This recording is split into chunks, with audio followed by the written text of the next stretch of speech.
one sort of wonders if one's just going to be alone with said moderator. So I'm so glad that you're all here. I kind of thought, so if you choose me, it means you get music. So we'll have a little bit of music at the beginning, just so that I can affirm everybody who came here and affirm the sacred presence that you all brought with you. I'm going to share another song very quickly that was written by my friend Rachel. I just love her work. She works really hard to make sure that the language that she uses in her music for the divine presence is sort of not necessarily hierarchical and gender inclusive, and that just works really well for me.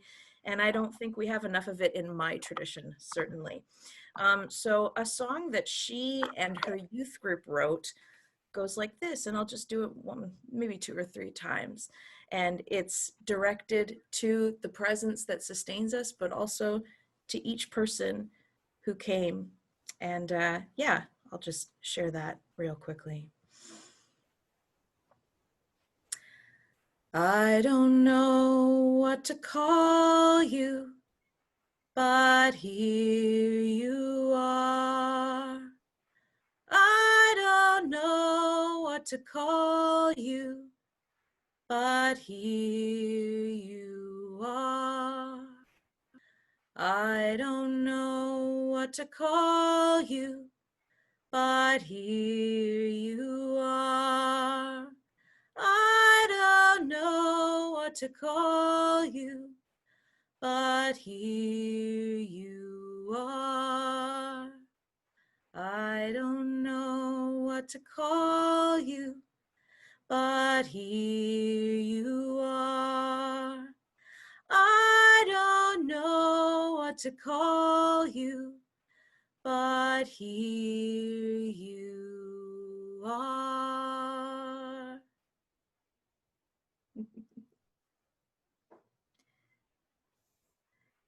And then I just kind of thought that, you know, it might be cool to just invite questions if you'd like to hear songs, if you'd like to know about prayer, if you'd like to know about Hineni House or the other work that I do.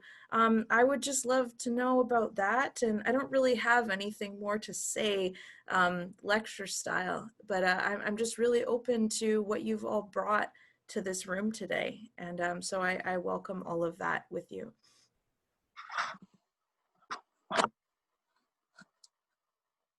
Yes, go ahead. Go ahead. I am very touched in my heart about the courage that the young people are showing in accepting the transition, the crowning of this transition that we're going through. So I would like to know more about your working space, your community, and how is this actually translating in Vancouver? Are you Vancouver East Side? So go ahead. Yeah, I'd love to talk about that. The one thing I always start with, because a lot of people make the assumption I don't live in the community. I'm the community director. But yeah, I live on the west side. And the place where I work, which is affiliated with an East Side parish, is the old rectory, which is where the priest used to live. And then they rented it out for many years. And then they decided to take this incredible risk to make it open for young people to come and live and to learn what it's like to live together outside of just being roommates. We always say it's more than that, and to work on their spiritual lives. And it is interfaith. It's a very young program. It's only about like 4 or 5 years old. And they commit to being together. They can do a year. We just decided to offer up to 3 years living there. And what I do is I go there at least once a week. We have dinner together, and we just I help them manage conflicts that come up, and I provide programming for them. We explore different types of prayer. We talk about different topics. We have guest speakers. And what they learn, if everything goes very well, is how to be in a relatively small space. It's a beautiful space, but there's we can have up to 5 people there, and just learn what it's like to have to do that thing that I think, especially in the West, we are often prevented from doing, which is to just live with each other in a really heart to heart way, where we have to tell people, like, when you do this, it really bothers me, and it's really difficult for us to do that. And I think that in the last year, we have had a house that's all been women. We've had mixed gender house as well. But the way that they've bonded with one another has been so inspiring to me. And I've offered thanks to God for having this crisis happen with this community, because there are other groups that we've had at the house that I don't think could have weathered this in a healthy way together, because they never got to the point of rapport that our group does now. What we're doing, particularly the longer they stay together, is trying to find ways to kind of open them up to the community and to offer types of service, because they all work or are students, so they have lives outside of this program. But we want them to also feel in touch with their community, with the faith community that supports and sustains them. And it's just so inspiring, because now they are a bit younger. Yes. There have been houses where people have been a bit older, kind of closer to like late 30s, but right now they're all under 30. And the love and care they have for one another, and the passion they have for the world, is just so powerful. I What don't know are if the that answers. what are the issues that they ask about? You say you bring up issues. What I am in my 70s, and I am so excited to hear about that. The issues for the young. They are creating our world now. Yeah, it's really interesting. It all depends on where they come from. We've had two who are living there right now are from India, and one of them came here to go to UBC to learn to become a psychologist, and she's very passionate about bringing what she learns home to India. And then there's others that come with no spiritual background at all, and have no grounding in any spiritual tradition, and have these beautiful, wonderful questions like, okay, well, what do you do with a sacred text? What does it mean? She's one of the ones who's living there has asked me, like, what makes something spiritual as opposed to just your regular life? I'm an Anglican, so I'm like, it's all spiritual. The personal is political. It's all one thing. um, and then a lot of them have the same, like you said, the same issues. Like they want to talk about the environment. They want to talk about a spiritual response to the environment. They want to talk about justice. They want to talk about being women and interacting with their spiritual traditions. And how they discuss that together is so interesting, because they're from such different backgrounds. Beautiful, Claire. Thank you. That's helpful. Sarah, yeah, please. So thank you so much, Claire. It's been a privilege to meet you in the space and listen to what your beautiful music as well. Such a gift. Thank you. Just from what you've just been saying about the I'm interested to know more about the lessons that you've learned from the kind of living together community space, but particularly how that might speak to the the challenge that we're in at the moment of finding alternative ways of living, and finding new. I loved what you said about new radical ways of living. And are there lessons that we can learn from your community about how to do that? I really think there are. I'm really passionate about what happens there and how they're living into being together. We've had some really tough conversations that I've helped to facilitate about just regular things that you'd get into in your house, you know, like you did this and actually it really made me angry. And the last time we were together, I acted like it was okay, but really it wasn't. And trying to give them space to be able to air those problems. And I think especially for women, like it's hard for women to be able to name when we're having a problem because we're so socialized to you know, be like the peacekeepers and to be okay with everything.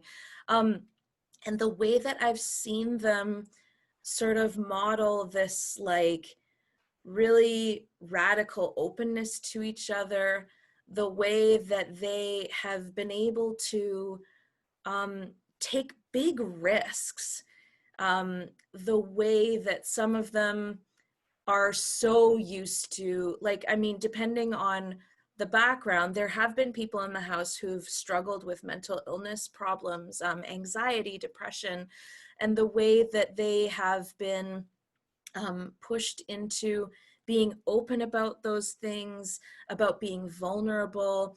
There's also been people who have come, there's one person there now who came from another intentional community, and she identifies as queer, and that community was, they were kind to her, but they were not affirming.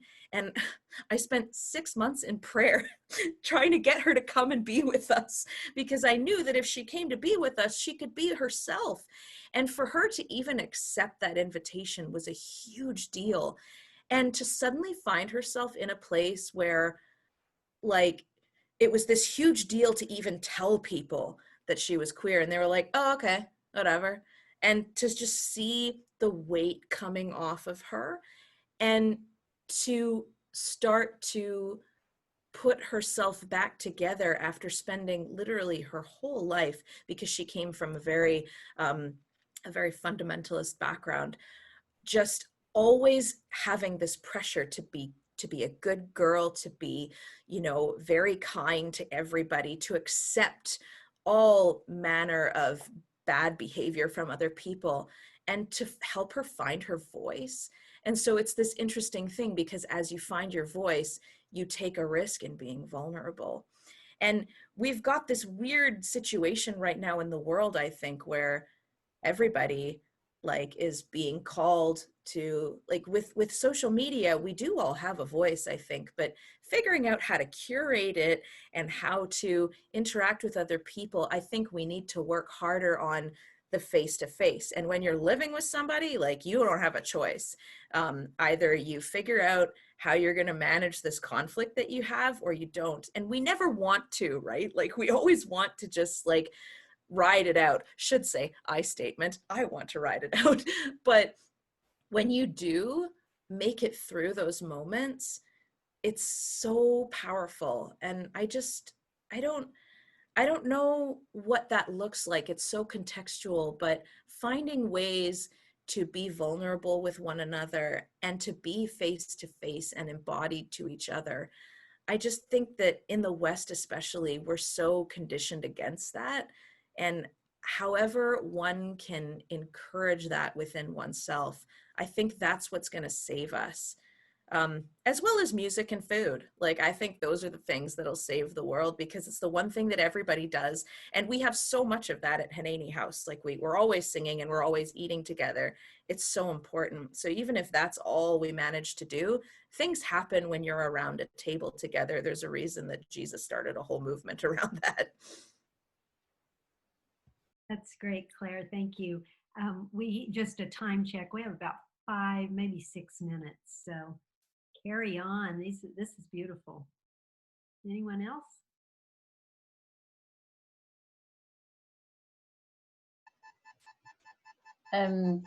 Claire, I'd like to pick up on what you said. I'm speaking from Cape Town, and like many people, yes, I'm locked down and I'm in my own little bubble. But in that own little bubble, I'm connected with my street in a way, and my small community. And so in some ways I'm connecting with my neighbors in a different way. And when you say you're learning at Henny House, and people are learning through that that intimate and that face on interaction of how I am with this person in my house and how I am with my neighbor, and that as the way as a way forward. I think it is a way forward in this new world that we're stepping into, for people for us to learn to be more vulnerable and open with those that we live with, but also our neighbors, and in a sense extending our neighbors outwards. On social media, in some ways it's quite easy, because when you're bored with somebody or when you're fed up, you can click leave the meeting or whatever it is.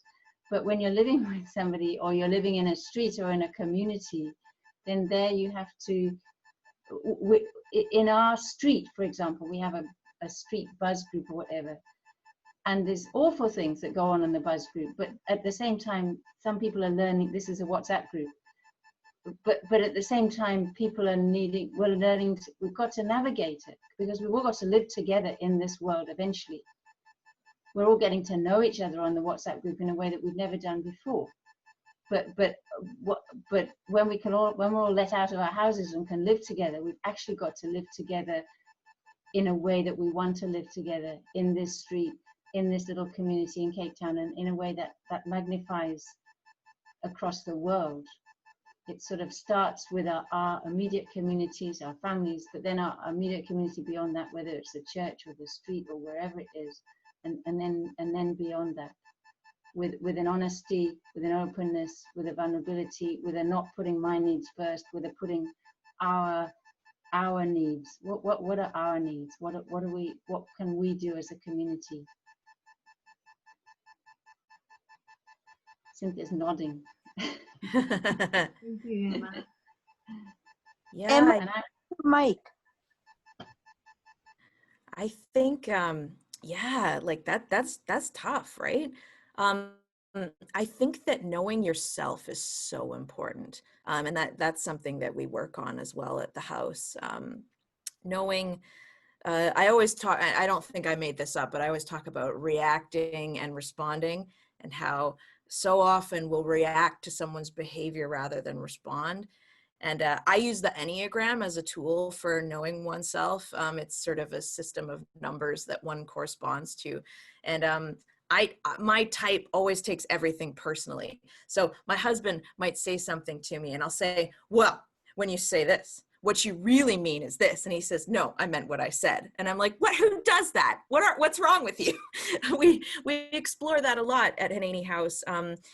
As you get to know somebody else and get to know yourself, that's a way to sort of start to recognize the needs of somebody else. Like in a less conflict driven situation, it might be something like love languages, or I know that when I do X, this person responds. Now I know how to care for them. And you got to care for yourself too, because I mean, it's a program that we do. Like you got to show up every week. So if you, for example, are ill with depression, you can't participate. And that, you know, like I understand it's an illness, but you need to be able to care for yourself and know what you need and know what you need to ask for. But it's always in balance, right? Like knowing yourself can so easily fall into becoming obsessed with yourself and just constantly seeking your own progression, I guess. And I think that what this situation that we're in right now has given us is just this sense, you know, Amina was right, like we're not all on the same level, but this has affected everybody. I don't think we've ever quite seen anything like that before. So like I said, I mean, we've got to know what we need, but we also need to know what our neighbor needs. And that's the beauty of something like mutual aid, which I think is another thing that we can do that's really important, is if you're doing mutual aid, you don't get to sail in like a superhero and be like, I'm going to bring you this and this and this. No, you have to wait for their grocery list. They're going to tell you. And that's so difficult when you're used to helping people to actually have to ask them, like, what do you need? And I will give it to you without any sense of judgment. That's a real learning too, I think. And that extends beyond something like a grocery list. That's the grocery list of your soul. Like, what do you need from me? That's the question we need to ask. What do I need to be able to get you what you need, I think. Thank you, Claire. We have 1 minute. I think we're going to get a 30-second marker here in just a few moments. So anything else you want to say, Claire, or there it is, before we part, or how would you like to close? Thank you, first of all. I